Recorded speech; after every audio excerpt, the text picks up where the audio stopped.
తిరుపతిలో హైటెన్షన్ నెలకొంది. శ్రీకాళహస్తిలో వైసీపీ నేత ఫ్యామిలీ పైన అర్ధరాత్రి అటాక్కి దిగారు కొంతమంది వ్యక్తులు. వైసీపీ మండల అధ్యక్షుడు చెవిరెడ్డి మధుసూదన్ రెడ్డి పైన, ఆయన తల్లిదండ్రులపైన దాడి చేశారు. తలుపులు పగలగొట్టి కత్తులు, ఇనుపరాడ్లతో గుర్తులేని వ్యక్తులు దాడి చేశారు. తీవ్ర గాయాలతో చెవిరెడ్డి తల్లి జయమ్మ మరణించారు.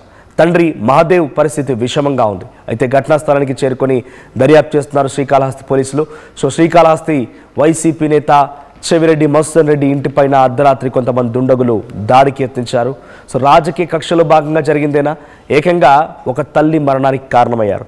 తలుపులు పగలగొట్టి కత్తులతో, ఇనుపరాడ్లతో చాలా విచక్షణరహితంగా దాడి చేసి చెవిరెడ్డి తల్లి జయమ్మ మరణానికి కారణమయ్యారు. అటు తండ్రి మహాదేవ్ కూడా వారి పరిస్థితి విషమంగా ఉంది. ప్రస్తుతం ఆసుపత్రిలో చికిత్స పొందుతున్నారు. ప్రస్తుతానికి శ్రీకాళహస్తి పోలీసులు ఈ ఘటనపైన కేసు నమోదు చేసి దర్యాప్తు చేస్తున్నారు. ప్రెజెంట్ మన విజువల్లో చూస్తున్నట్టుగా చెవిరెడ్డి మధుసూదన్ రెడ్డి తండ్రి అక్కడ విజువల్లో కనబడుతున్నాడు. ఆయన ఆసుపత్రి బెడ్ పై చికిత్స పొందుతున్నాడు.